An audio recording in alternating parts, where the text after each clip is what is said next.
Gautam Shah joins us. Let's take a conversation forward. Gautam, good to have you back. Thank you for joining us. What's your view of the world? A lot of new highs: Bitcoin, S&P, Nifty, Nasdaq. Good morning, Nikunj. Who would have thought, based on common sense and rationale, that markets would be at lifetime highs globally, given all the geopolitics that we've gone through in the recent past? And it just tells you that when liquidity takes over, common sense takes a bit of a backseat. And I think we saw that in the 2003-2007 bull market as well. But I think the price action has been crystal clear. I think we've been maintaining a bullish view despite all the uncertainties in the recent past. The setup continues to be quite solid. The Nifty went through a 5-week lull where a lot of people thought that it was distribution, but actually it was consolidation.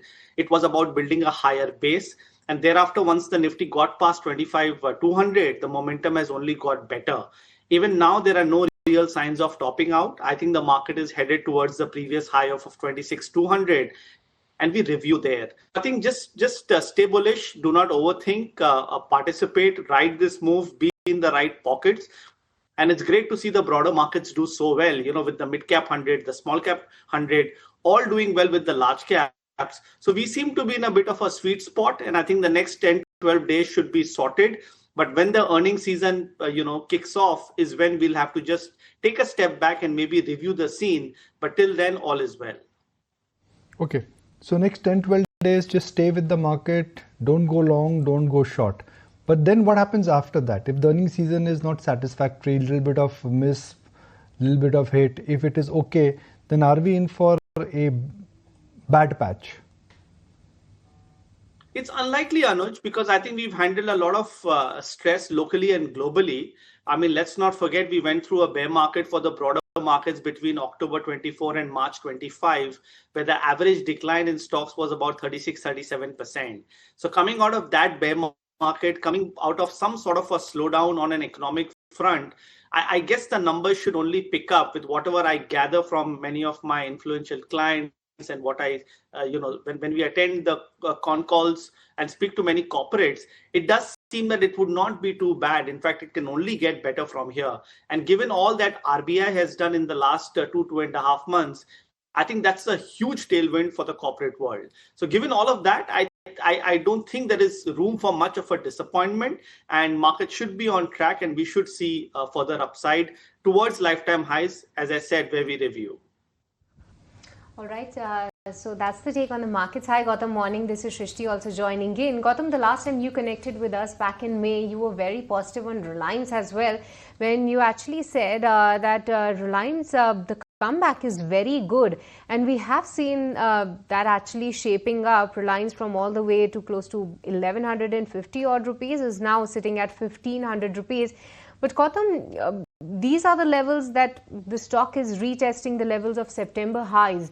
Why do you believe this time is different for Reliance? Because now that we are seeing some of the brokerage reports trickling in, they are going ahead and raising the target. But what exactly are you looking at when it comes to the technical front?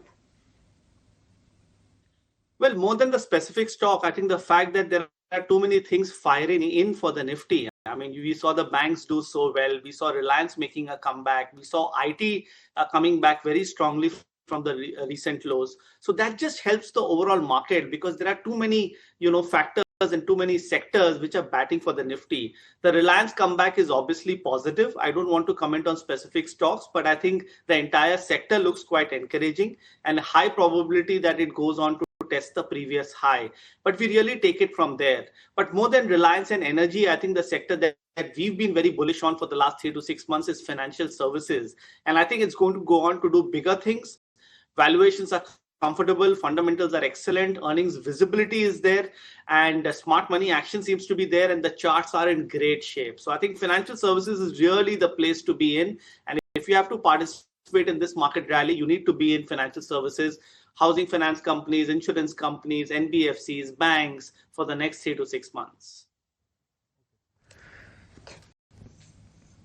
Anything else in terms of individual themes or ideas which are showing signs of sectoral churn?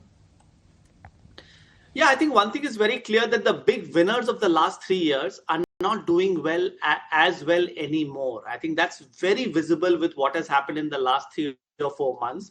And the two pockets that we really like at these levels, number one, metals. I've said this on multiple platforms in the last many months.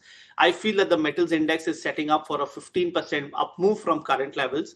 A lot of these stocks are beautifully placed on the charts, both ferrous and non-ferrous, even though our preference is more non-ferrous. And I think there is big moves of anywhere between 15 to 30% in individual stocks coming. So metals is a theme that one cannot ignore, given the world that we live in currently. And secondly, if you have to play the real estate story, sometime back it was about power and infra, which it still is, and we continue to like it. But I think real estate is also a very good proxy to the India story right now. And the entire real estate pack, the top 5 or 7 names look excellent. So I think you will be getting excellent risk reward based long positions there. And just to add one more pocket here is PSU. At a 25,500 index, can you get a high single digit PE stock? PSU banks are right up there. So I think the entire PSU basket at such elevated index levels, I think looks very interesting and lucrative. Right, Gautam, hi, morning. This is Nehi also joining in the conversation. When we last interacted with you, you were very bullish on the entire banking theme, and you did say that banks would lead the outperformance in the market. Now, over the last few months, we've seen some phases where it's been private banks. We've seen other phases where PSU banks have led the charge. If you had to pick out your favorite theme within the financial stack, would it be private PSUs, or now would you be shifting focus to NBFCs? Well, honestly, in terms of valuations and chart setup, I would go with the PSU banks. You still get some of these top PSU banks at 7-8 PE, which is quite incredible, at these prices and the kind of earnings trajectory that they have had. The chart setup remains quite solid. The ratio charts are in great shape. And if the banking index has to continue to do well from here, which is my view, and it's likely to get closer to the level of 60,000, PSU banks is definitely right on top of list, followed by the NBFCs, where stocks like Bajaj Finance, L&T Finance have all done so well and are likely to do much bigger things going forward.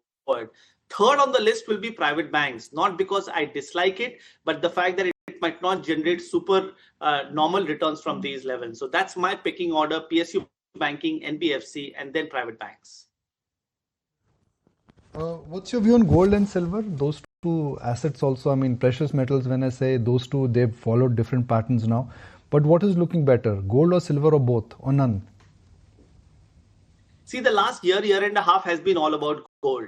Gold has doubled in value. I think we started covering it at Goldilocks at levels of $1,800, and we played it all the way to $3,450, $3,500, and we just let go of it last month because I felt that it was a little overdone. Most of the positives were priced in, and I think it's gone into a longish consolidation phase, which is going to continue. But over the last few months, we've been very, very bullish on silver. It's done much better than gold after a long period of time. And I think a much larger 20-25% move on silver is coming. So if you're booking profits in gold, this might be a good time to top up on silver. Looks like a large mega trend is coming for this commodity. So what is your price target for silver, let's say, by the time this silver bull run reaches its climax? The late Rakeshji used to always say that trajectory is more important than the magnitude. So I don't want to commit on big numbers. But if everything goes as per plan, if you have to take a 12 to 15 month view, I think $43 I would say is a medium term target, and $50 on silver is probably a slightly more longer term target. Now that's a good 40-45% appreciation from today's prices. All right, so that's about gold and silver. But Gautam, markets are at a very interesting juncture because we were just discussing about the fact that for the month of June, the markets have actually spent most of the time consolidating in almost a 700-point range, though we managed to break out of that. But what, as per you, Gautam, is the best strategy to adopt right now? The reason I ask this is because sometimes in technicals, it's good to ride the trend. Sometimes it's actually better to sit on the sidelines, and sometimes it's actually good to play with some of the option strategies at play. As a trader, what, as per you, is the best strategy, and on the data points, what traders should really look at this point? Well, wealth creation is only made by time in the market and timing the market. I think that's most important, and I think it's important to ride the trend over many weeks and many months. As we put out in many of our notes at Goldilocks recently that have the mind of a test cricketer right now. Because if you think like a 2020 wicket, and if you start getting in and out of the market on a daily basis, you will miss out on the large moves. And there are some wonderful large moves that are playing out right now. So I think with most of the local and global stress out of the way in some sense in the last 4 months, one December 25. Don't think next 10 days or next 15 days or 30 days. It seems as if the market is sorted for the next 3 to 6 months, unless something out of the box happens in this world, which we all don't know. But as per the current chart setup, I think plan for the next 3 to 6 months, stay as a long-term investor, ride big trends and look for bigger returns. And I think the market will reward you. Okay, so that's the strategy. Think like a test cricketer. That's a good analogy, Gautam. Is that the view and the strategy people should also adopt when it comes to the entire consumption space? Because that has been lagging ever since the last, let's say, 1 year or maybe more than that. We've seen a lot of push from the government, but consumption, especially in the rural areas, is not seeming to pick up. Do you believe this long-term wait and watch strategy could also work for the consumption and maybe could give good returns, let's say 6 months to 1 year down the line? I don't think so, because the problem is the ratio charts are not in great shape. And I think that's exactly the point that I made earlier, that the old winners, the winners of the past, of the last 3 years are not performing anymore, are not firing in anymore. And anyway, there are questions being raised on the pickup in the Indian economy. So given all of that, I don't want to commit capital into FMCG and consumption on an overall basis. Many of these stocks are super expensive. You can keep debating about Asian Paints, great company, but no returns for 3.5 years, and still questions being raised. And you can keep underperforming thinking 10 years, but that doesn't work as a model. So I think be where the action is, be where the strength is, be where the fundamentals are there, and be where the market is recognizing the fundamentals. And I think I mentioned the 3 or 4 pockets which we like. Okay. So the real winner of this bull market has been PSUs last 2-3 years. But there are a lot of exceptions there. I mean, even though PSU stocks have been winners, defense is doing well, railways is doing well. So can PSU be the exception?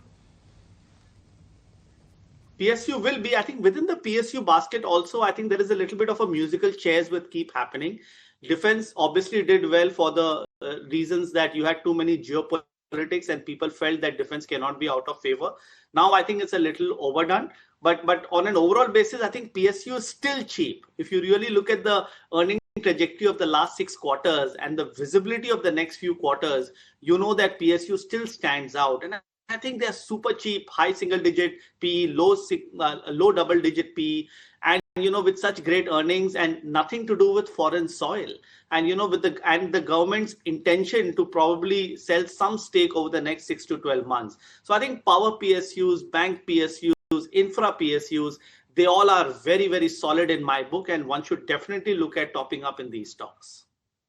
With the exception of Gautam Bhai, I mean, defense stocks are P multiple of 50, 60, railway stocks are 35, 40, PSU engineering stocks are also expensive. So on a P multiples, I mean, come on, they're not cheap. How about a PNB at a 7P? How about a SBI? How about a PFC REC? But sir, price to book is what you look at when you look at banks, You don't look at P multiples there. Yeah, I mean, correct. I mean, you can look at it the way you want, but then if you have to compare apples with apples, I just feel that they are much better placed. I totally get your argument that the entire PSU basket is not cheap, but instead of buying a consumption stock which is at a 50, 60, 70 PE, I rather buy some of these stocks which is much better priced. At least your margin of safety is better.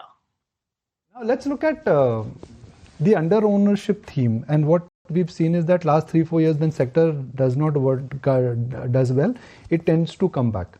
For example, travel hospitality, for example, PSUs. Are there any sectors which have gone into time-wise consolidation for 3, 4, 5 years, the reverse of what you just flagged off, and they're getting ready to cut loose? Absolutely. And I have a ready sector for you, and that is chemicals. It was the poster boy in 2020, 2021. They all became multi-baggers for about a couple of years, went into consolidation for about 3.5 years. And now if you see some of the top stocks, I think they are beautifully placed based on the chart. So chemicals could be the turnaround candidate of the next 6 to 12 months. We've seen what SRF is doing. If you think that it's a leader in the pack, and some of the other top names are also seem to be turning around. And many of the chemical stocks actually lost 40-50% from the highs and are now seeing a nice turnaround. So this is one sector which I'm closely watching. There are some opportunities coming by. I think it's only going to get better and better over the next 3 to 6 months. And the entire China plus one trade, I think, is also going to kick off a possible recovery in chemicals. All right, but Gautam, I just wanted to have your take on the IT space, though I believe that is also one of the sectors that is looking interesting to you right now. But the earnings will actually kickstart in some time from now. And along with that, off late, we have the trend that is shaping up where in the mid and small end within the IT basket, those stocks are rewarded well versus the large cap companies within the IT basket. Is the trend still intact within the IT space? Do you believe that the mid and small cap companies will do better versus the large cap? How is the data shaping up? Not really. In fact, we've been neutral to negative on IT all along. I know they've seen a decent move up from lower levels, but given the world that we live in, given so much news flow that's coming in from the US and so much disruption that's happening on account of AI, it's anybody's guess whether Indian companies are actually going to end up being beneficiaries or not. There are two very solid camps on that. But looking at the chart setup, I don't think it's going to create great alpha from here. In fact, we've not recommended a single idea in the last 2.5 months, and we are staying away completely from it. So pharma, IT, FMCG consumption are an avoid for us, and the other sectors that I mentioned are clearly where we are betting on. So Gautam, if one has to, let's say, look at medium term, you are bullish, which is next 4-5 months, stay with the trend, ride the long-term momentum. But what about immediate short term? Like we say QSQT, quarter se quarter tak. What is the trade for quarter se quarter tak? Because globally markets aren't cheap.